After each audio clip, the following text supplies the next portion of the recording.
In 2016, a company chaired by the man who once owned Pizza Express paid £18 million for a Grade 2 star-listed pier on the south coast of England.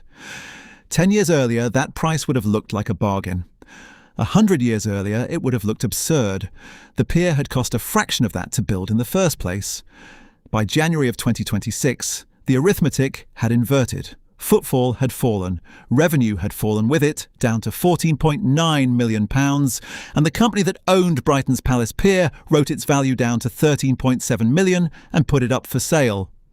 Numbers like these do not arrive without a history behind them.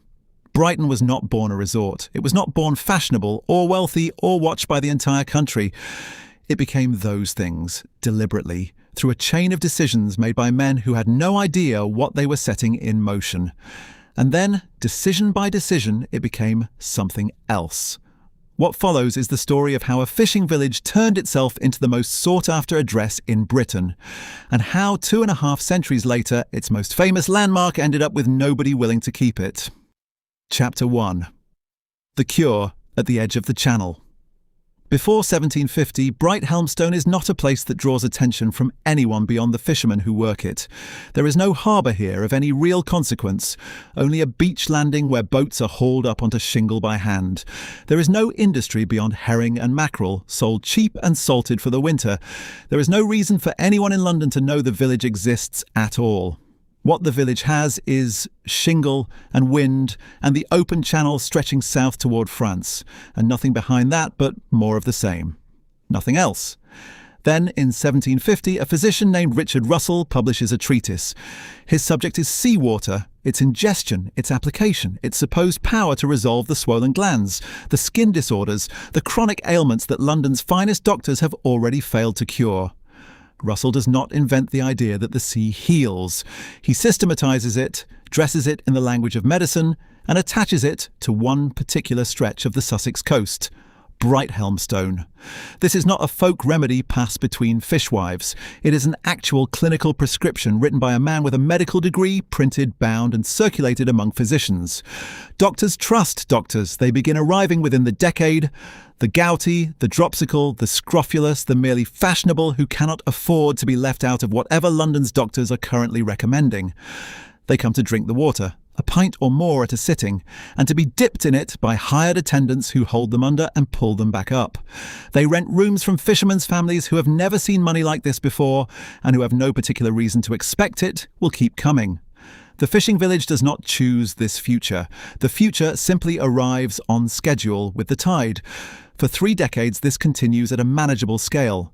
A spa town of modest reputation, no different in principle from Bath or Tunbridge Wells, if smaller and colder and closer to the water. Then, in 1783, the Prince of Wales comes down from London for the first time.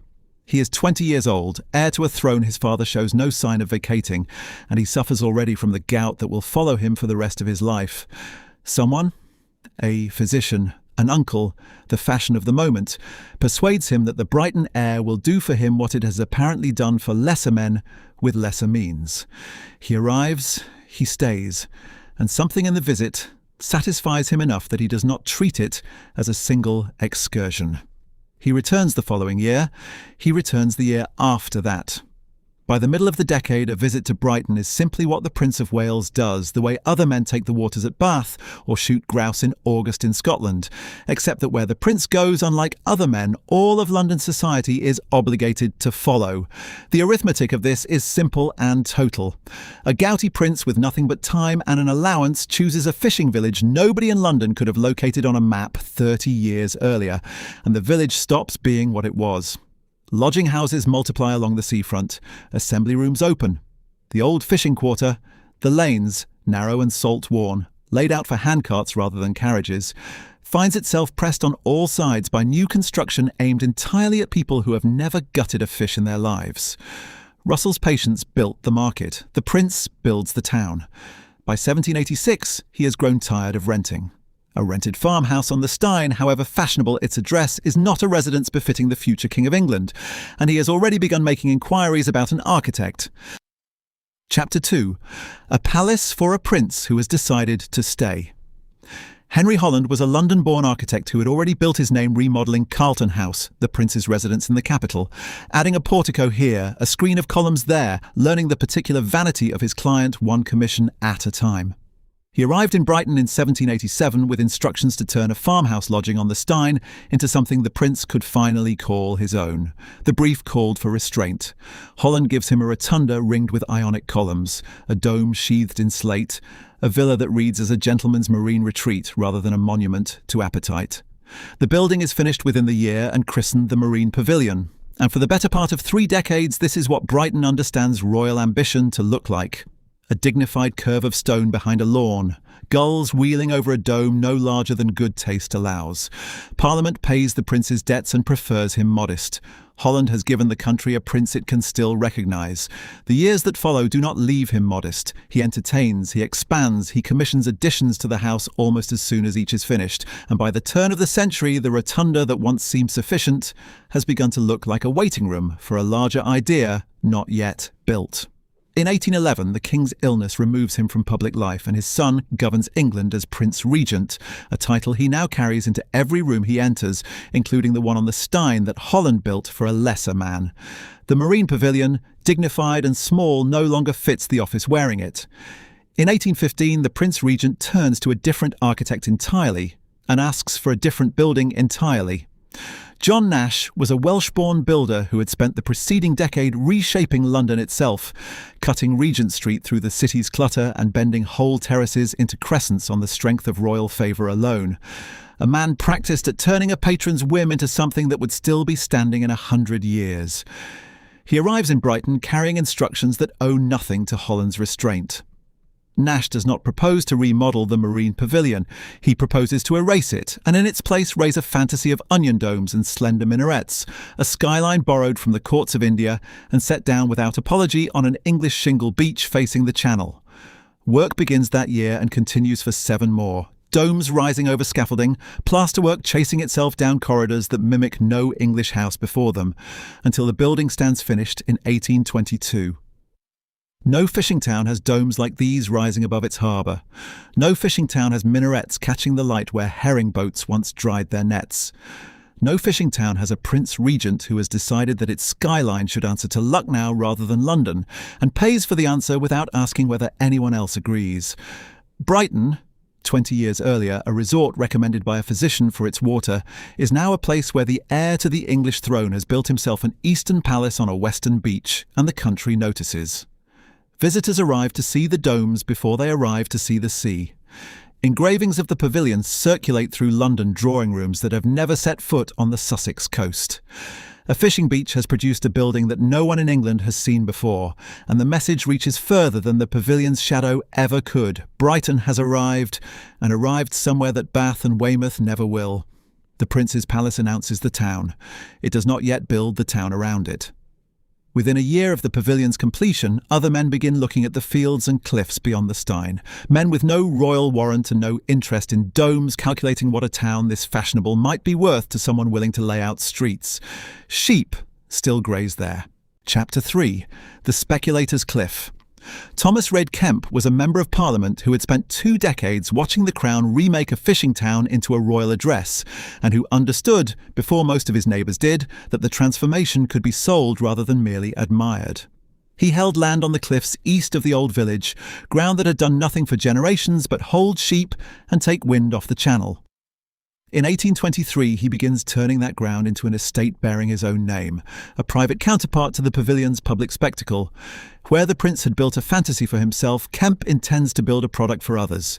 The distinction will define Brighton's next 3 decades more than anything decided inside the pavilion's walls. He hires Eamon Wilds and Charles Busby, 2 architects fluent in the classical vocabulary that wealthy tenants expect, and builders can repeat at scale. Their task is not a single house, but a system of them. Curved terraces and squared crescents laid out to catch light and sea air in careful rotation. Lewes Crescent, Sussex Square, Chichester Terrace, and Arundel Terrace rise in sequence along the cliff edge, each named for a piece of Sussex geography as though the county itself were being folded into the address. The curves are not ornamental. They are engineered to give every house a share of the view, so that no resident of Kemp Town pays for a position with worse light than the man next door. It is speculation dressed as symmetry. Kemp funds the work as he goes, staking each new terrace against the sale or lease of the ones already standing rather than against capital he holds outright. The model is leasehold from the start. A buyer takes a house for a term of years rather than owning the ground beneath it, and the ground rent that follows is the return Kemp is gambling on, a slow trickle of income set against the immediate and considerable cost of cutting streets into a cliff face. Every crescent completed becomes collateral for the next one begun, so that the estate's progress depends less on demand arriving all at once than on demand arriving in a sequence Kemp can survive between. Backers who lend against the unfinished terraces take on the same wager he does. That fashion will hold steady long enough for the ground rents to catch up with the debt. It is a bet Wilde's and Busby's drawings cannot settle. Only buyers can, terrace by terrace, over years Kemp does not fully control. The estate is not built for its owners so much as for their households. Behind the crescents run mews and stable rows meant to hold the carriages, horses and servants that a wealthy family cannot summer without. A season by the sea for the class Kemp is courting means arriving with a retinue, and the retinue needs somewhere to sleep that is neither the drawing room nor the street. Kemp Town supplies that somewhere. It formalises an entire supporting apparatus of coachmen, maids and grooms into the architecture itself, a resort built not merely to be looked at but to be run. What Kemp starts in 1823, he does not live to see completed.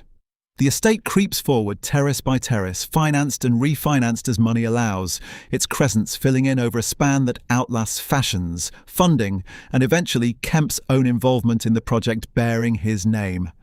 Work continues through the following decades, houses added to houses, until the estate reaches its final form in 1855.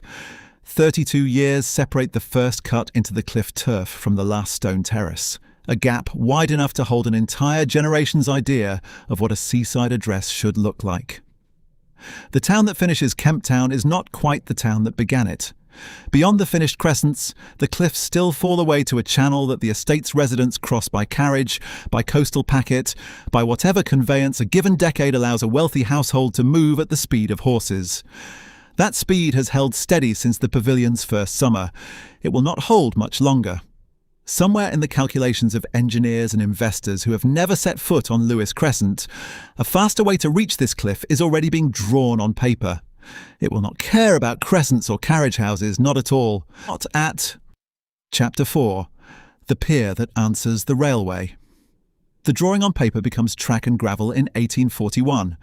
The London and Brighton Railway opens that year, and the coach roads that once carried the wealthy toward Lewis Crescent are joined by something that does not care what a passenger is worth.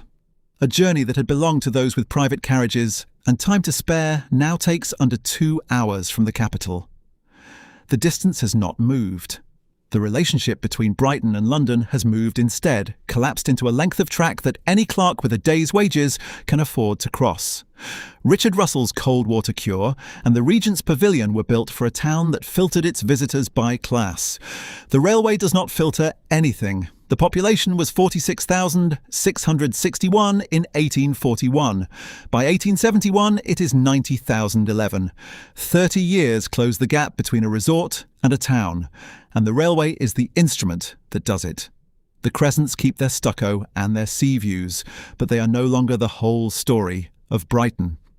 Below them, the arriving trains empty out clerks, shopkeepers and families who have saved for a single day at the coast rather than a season. The town that Kemp and the Wildeses built for permanence now absorbs a population that comes and goes by the trainload, and the two economies, one of leases and one of tickets, learn to occupy the same streets. A town built on volume needs somewhere for that volume to stand, and the beach and the lawns cannot hold it all. Brighton has always ended at the shoreline, its architecture facing the channel but never entering it. What the railway delivers in numbers, the town now has to answer in space, and the answer is not another crescent or another terrace. It is a structure that doesn't compete for land at all, because it doesn't need any. That growth does not stay confined to numbers in a census return.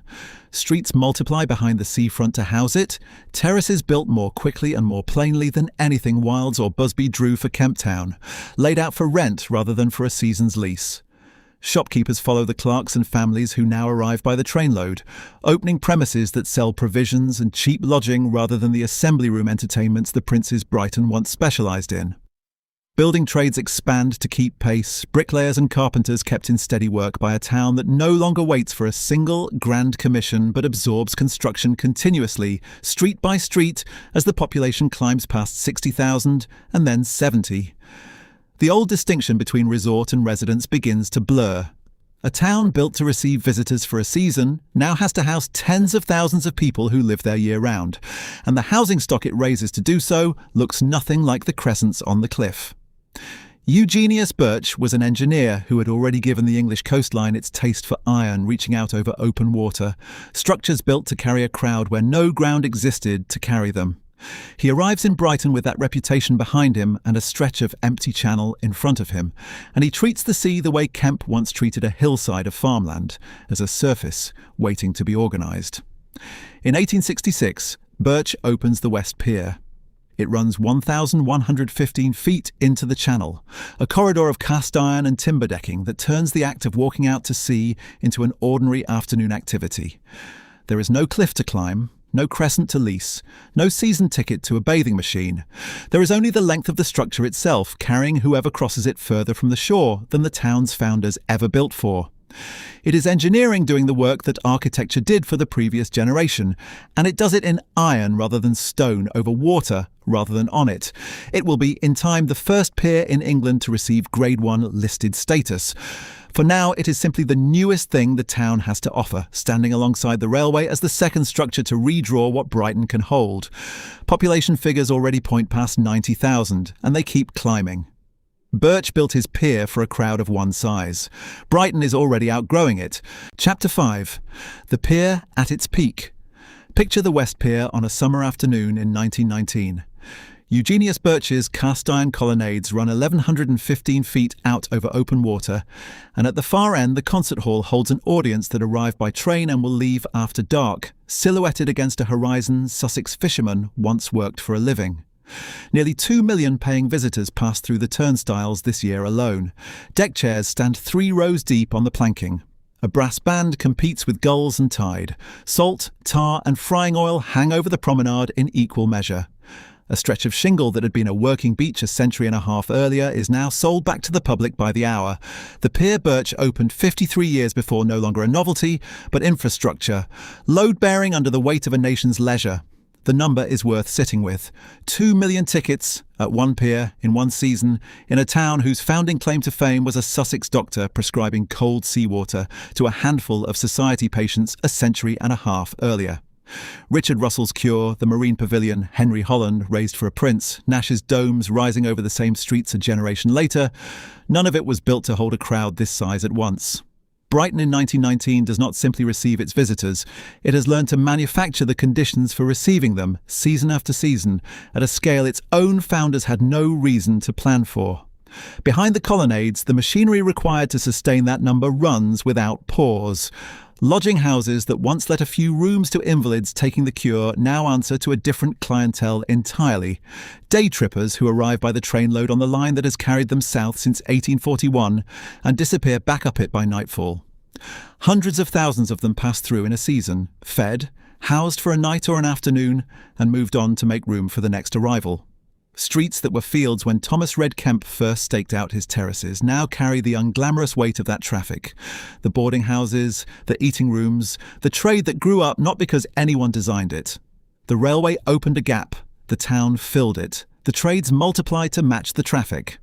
Ice cream sellers and whelk stalls work the promenade in shifts timed to the trains, restocking between arrivals. Photographers with portable studios offer visitors a souvenir print before they board the evening service home. Deck chair attendants collect their pennies row by row, laundries work through the linen of 100 boarding houses in a single week, and the bathing machines that Russell's patients once queued for have given way to bathing huts rented by the hour to families who want no more than an afternoon of it. None of these trades existed at this scale when the pavilion was new. Each one now depends on the same 2 million tickets the pier itself counts. A whole secondary economy strung along the front and feeding off a crowd that the railway delivers and the pier merely holds. None of this shows on the pier itself. From the planking, the view is all colonnade and horizon, the concert hall's ironwork catching the light, a crowd that looks, for an afternoon, like pure spectacle, rather than an economy in motion. That is the illusion the pier was built to sell, and in 1919 it is selling better than it ever has. The gap between the fishing village Russell found and the resort that now empties 2 million ticket stubs into the sea each year has never been wider, and it will not widen much further than this. What the promenade cannot show, because no single pier can, is the towns standing behind it.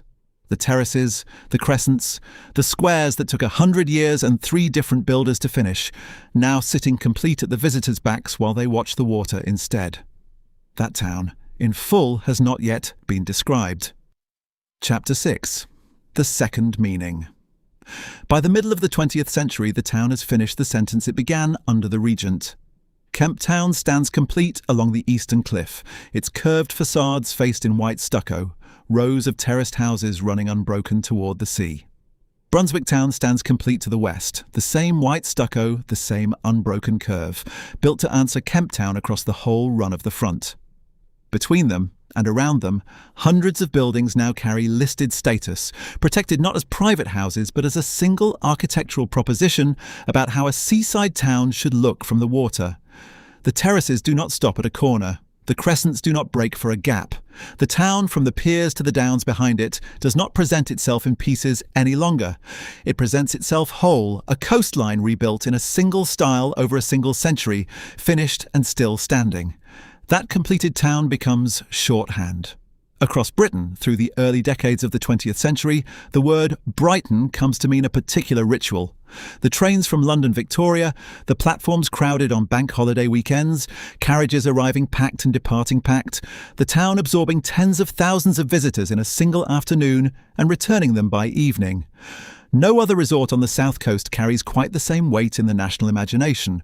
The pavilion, the 2 piers, the aquarium, the seafront hotels, all of it operates as a single machine for receiving the capital's population on its days off, and the machine runs decade after decade without interruption. In May 1964, over the Whitsun bank holiday weekend, more than 1,000 youths gather on Brighton's beach and its promenade, divided into 2 groups the newspapers will name mods and rockers. They fight in running battles along the shingle and the seafront through the weekend. Deck chairs are broken apart, the wooden frames used both as weapons and as fuel for bonfires lit on the beach. Among the mods, police recover koshes and flick knives. By the close of the weekend, 76 people have been arrested. The fighting is not sustained at a single point. It moves along the front in waves, breaks up, reassembles, continues into the following day with the same numbers and the same weapons. Newspapers across the country put the violence on their front pages. For readers in Manchester, in Glasgow, in towns that have only ever known Brighton as the terminus of the day trip line from Victoria, the reports carry a second image of the town alongside the first. The same seafront, the same shingle, now described in terms of arrests and koshes rather than piers and pavilions. The word Brighton begins from that weekend on to carry 2 meanings at once, and neither one erases the other. The first meaning does not go anywhere. Through the 1950s and into the 1960s, Brighton remains one of the most visited seaside towns in Britain. The pavilion continues to draw its crowds. Both piers continue to fill every summer. Deck chairs set out in their thousands along the front. The day tripper trains still running from Victoria on the same timetable they have kept for decades. The riot does not empty the town. It sits alongside the crowds, a second fact about the same place, neither one large enough yet to cancel the other. What the summer crowds do not yet know is what is approaching from outside the country altogether. Not a rival resort on the English coast, but an entirely different way of spending a week away, arriving by a route that does not run through Victoria Station at all. Chapter 7. The Flight Path South. In the spring of 1957, British European Airways adds a modest new route to its schedule, a charter service running southeast from London toward a stretch of Spanish coastline called the Costa Blanca. The announcement occupies a small notice in the trade press, filed alongside changes to freight tariffs and crew rosters. Nobody in Brighton reads it as news. The town's guest houses take their spring bookings as they always have, and the trains from Victoria run at their usual intervals, carrying the usual families toward the usual pier. What the notice describes, without emphasis, is a mechanism that has not existed before at this price. A single fare covering the flight, the hotel and the meals, sold as one package to a family that has never before considered a week abroad within its reach. The destination offers a variable the English coast cannot. Sunshine guaranteed by latitude rather than hoped for by season. In 1957, this remains a novelty, serving a narrow, adventurous slice of the travelling public. The infrastructure is thin, the aircraft are few, and the price, while lower than expected, is not yet low enough to pull the ordinary Brighton family away from the ordinary Brighton week. For more than a decade, the arrangement stays a curiosity rather than a competitor. The change that turns curiosity into threat arrives in 1971, in the form of a regulatory repeal rather than a technological leap. Provision 1, the rule that had fixed a legal floor beneath package holiday prices, is struck down that year, and the tour operators who had been competing gently within its limits are released to compete without one. What follows is not gradual. Operators begin undercutting one another on price with the directness of a trade war, each new season's brochure priced lower than the last, each operator betting that volume will cover the margin lost. The Spanish coast, still building its hotel capacity, absorbs the demand without difficulty. The arithmetic that results is the one Brighton's guest housekeepers now have to answer, and it does not favour them. A week of all-inclusive board in guaranteed Spanish sunshine, flight included, can be bought for a sum that a Brighton landlady cannot match while still covering rates, staff, and the upkeep of a Regency terrace house built for a different century's plumbing. The guesthouse economy was built on a captive market. The English family with a fortnight's wage to spend and nowhere but the coast to spend it. That captivity is what has just ended. The choice a family makes in 1972, weighing a damp week on the Channel against a certain week on the Mediterranean at a comparable or lower price, is no longer a sentimental one. It is a household budget decision, and increasingly it is decided against Brighton. The town does not fall in a season. Its terraces are full of memory, its front is still lined with the boarding houses that turned fishermen's cottages into a national institution, and its pier still draws its crowds through the turnstiles each summer, as it has since Birch built it. But the ledger has begun to run against Brighton in a way it never had before, not from a rival town along the same coast, competing on the same terms, but from an entirely different arithmetic imported by air. 2 centuries of a business model built on captive demand now face a market with an exit. Eugenius Birch's structure, meanwhile, carries a burden its engineer never priced into his calculations. 70 years of salt air working through the cast iron, 70 years of tides against the piles, and no capital plan in place to answer either. The company that owns it has not yet reckoned with what that cost will be, or whether the visitor numbers arriving by the old route through Victoria will still be sufficient to cover it. Chapter 8, The Pier That Outlived Its Own Purpose. By 1975, the West Pier has stood for 109 years. Eugenius Birch's cast iron survives 2 world wars, a mined channel, and 4 decades of storms, but it does not survive a cost-benefit calculation. The structure fails a routine safety inspection, and the local authority orders it closed to the public. The gates are padlocked. The turnstiles that once processed close to 2 million visitors a year stop turning. No ceremony marks the closure. The pier that carried Brighton's holiday crowds at their historical peak now stands empty over the water, and the salt air that Birch's engineering never fully accounted for begins its uncontested work on the ironwork. For nearly 3 decades, the West Pier exists in this state, too expensive to repair, too significant to demolish, owned by a company that raises restoration proposals and watches them stall on funding. The pavilion and concert hall sit disused, weather-stripping paint from their ironwork, damp working through boards laid in the 1860s and 1870s. Preservation status changes nothing about the physical arithmetic. The pier is Grade 1 listed, a designation that protects its legal standing while doing nothing to slow the corrosion beneath it.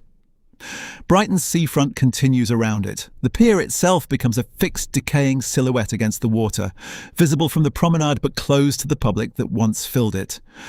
Brighton grows accustomed to the shape of it, standing empty. Generations of residents walk the promenade past a structure they were never able to enter, its ironwork visible from the shore in every season, rust bleeding down the piles at low tide, paint long since stripped by salt and left unreplaced. Photographers and postcard sellers keep selling its image years after the gates close. The padlocked pier is recognizable a silhouette as the pavilion's domes, even as the structure behind the photograph continues to deteriorate. Birds nest in the ironwork where visitors once queued for the concert hall. Fishermen still cast lines from the beach beneath it, indifferent to the closure notices, the pier's shadow simply part of the view rather than a destination. For nearly 30 years, it exists this way. A landmark the town looks at rather than uses, its outline unchanged from a distance, its conditions steadily worsening up close. On March 28, 2003, fire breaks out in the abandoned pavilion. Arson is established as the cause. The blaze consumes structure that Birch designed to hold crowds, not flame, and the pavilion is gutted. 6 weeks later, on May the 11th, a second arson fire reaches the concert hall, a building already weakened by storm damage the previous December. The concert hall burns and does not survive. Within one season, 2 of the pier's principal structures are destroyed by fires that investigators attribute to deliberate acts rather than accident or neglect. No arrest resolves the question of who set them. The insurance settlements and restoration debates that follow do not restore the pavilion or the concert hall. Both remain ruins. The pier's remaining structure holds through another year of tides and wind before the final stage arrives.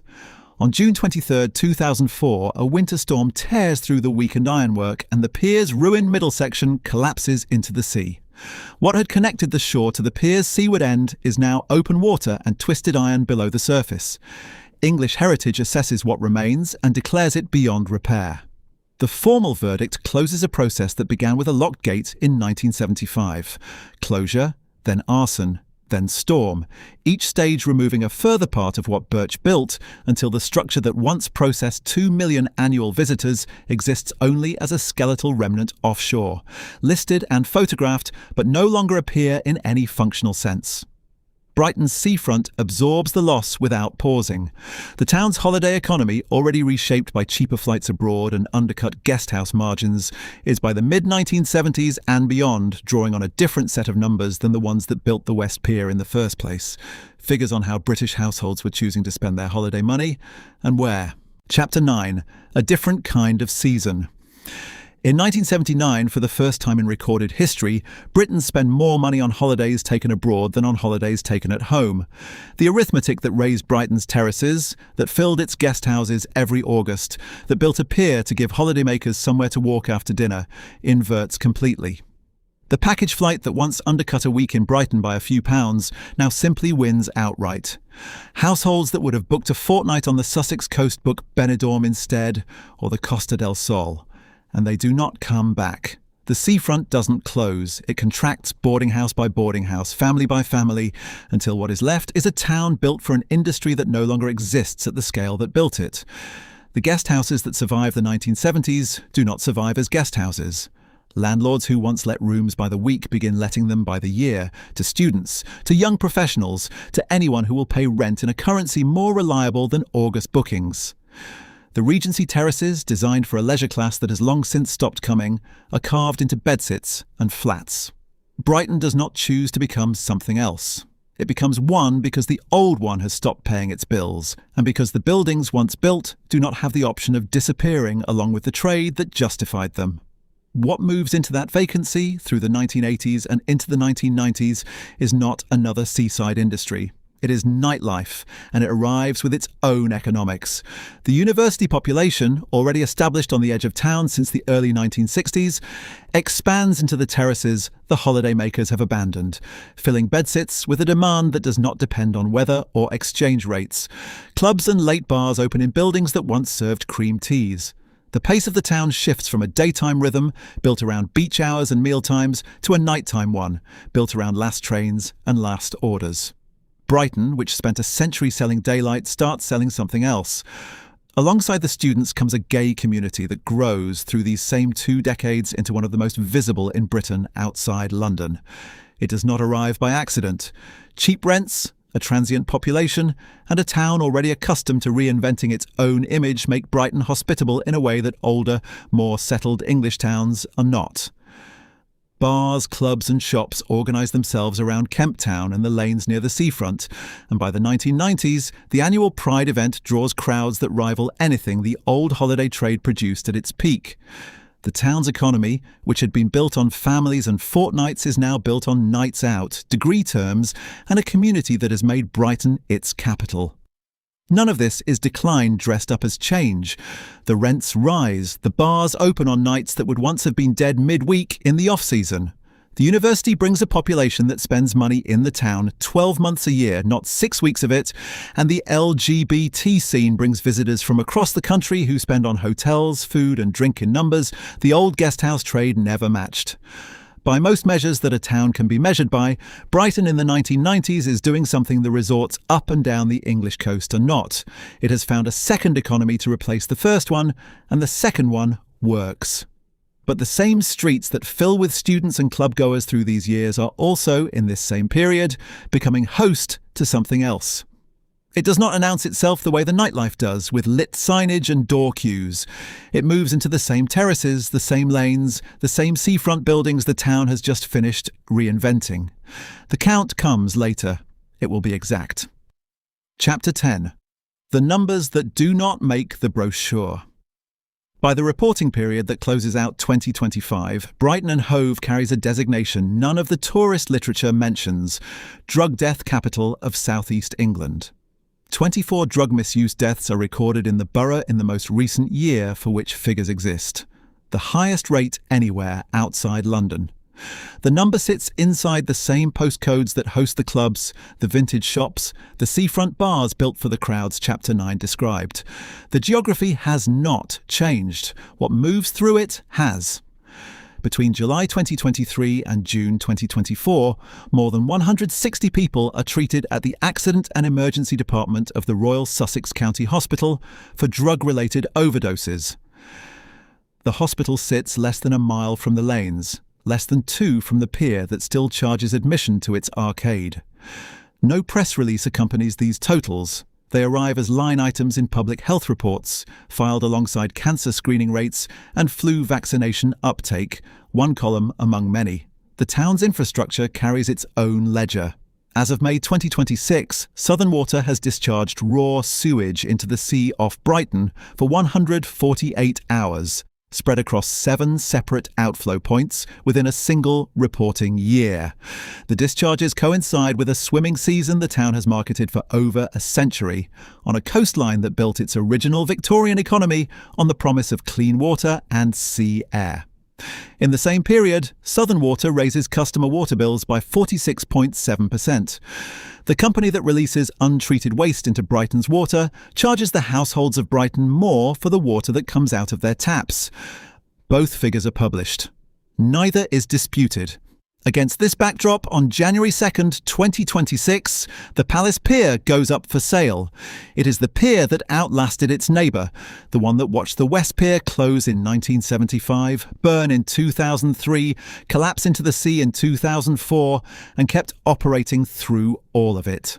For decades it was cited as the counterexample, proof that a Brighton pier could survive into the 21st century intact. Now footfall is declining. Consumer spending on the pier is declining with it. The company that bought it for £18 million in 2016 lists it for sale as the numbers that once justified the purchase continue to fall. The pier that survived the fire has not survived the arithmetic. 2 piers, one town, 40 years apart in their disasters. One lost to flame and storm, the other to a spreadsheet. Brighton does not narrate the second the way it narrated the first. There is no fire to photograph, no collapse to timestamp. There is only a filing, a listing, a set of figures moving in the wrong direction, catalogued with the same flatness as the drug deaths and the sewage hours. None of these 4 facts explains the others. The overdose numbers do not cause the sewage discharges. The sewage discharges do not cause the pier sale.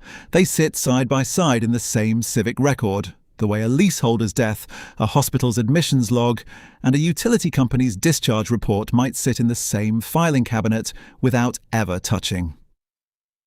Brighton in 2026 is not one crisis.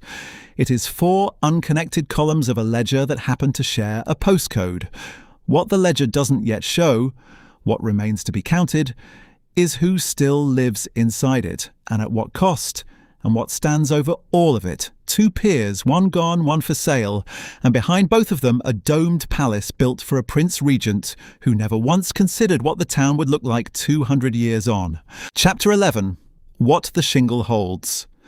Brighton's population today stands near 134,000, a modest rise on paper spread across terraces and squares built 2 centuries ago for a resort that no longer functions the way its builders intended. A 1-bedroom flat in the city centre rents for an average of £1,421 a month. Wages in the town lag far behind London, 40 minutes up the line by the same railway that once emptied the resort of its aristocratic clientele and refilled it with day trippers. The arithmetic does not close. Occupancy rates, footfall counts, visitor numbers, the figures kept on the town describe motion, not solvency. They record how many people pass through Brighton in a given year. They do not record how many of them can afford to stay. The Royal Pavilion still stands. Its domes are gilded, its minarets intact. The fantasy commissioned 200 years ago by a prince who wanted Brighton to look like nowhere else in England. And it still does. Visitors buy timed tickets, walk beneath chandeliers shaped like dragons holding lotus glass lamps, and exit through a shop selling tea towels printed with the building's silhouette. Outside, on the street that carries the Prince Regent's name, souvenir stalls sell rock candy and postcards beside storefronts with paper taped over the glass and faded "To Let" signs curling in the salt air. The palace built to be looked at is still looked at. The street built to serve it is not. Elsewhere in the town, the second economy. Chapter 9 describes still runs alongside the decline. The university terms still fill flats that would otherwise stand empty between seasons, and the clubs and late bars around Kemp Town and the lanes still open on nights that the old guesthouse trade would have counted as dead midweek. Pride still draws its crowds each summer. Hotels booked months ahead for a single weekend the way boarding houses were once booked for a fortnight. None of it reverses the arithmetic on the high street. It only means the town's various economies now run in parallel rather than in sequence. The students, the club-goers, the pavilion's ticket holders, and the empty storefronts all occupying the same streets at once, each keeping its own hours. Down on the beach at low tide, the water draws back far enough to expose what remains of the West Pier, an iron skeleton, blackened, standing in shallow water a few hundred feet from shore.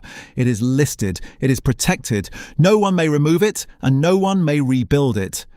Gulls stand along the crossbeams that once carried a concert hall and a domed pavilion of its own. Twice a day the tide comes in and covers it. Twice a day it goes out and uncovers it again, the way it has done since the structure fell. Indifferent to the listing, indifferent to the protection order, indifferent to whatever the town chooses to call what is left.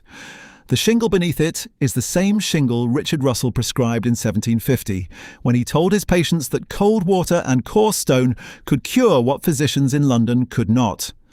The council now posts warning signs along that shore after heavy rain, telling residents not to swim while a water company's discharge notices update automatically on a phone screen. None of it changes what the sea does. It rises over the stones, draws back, and rises again.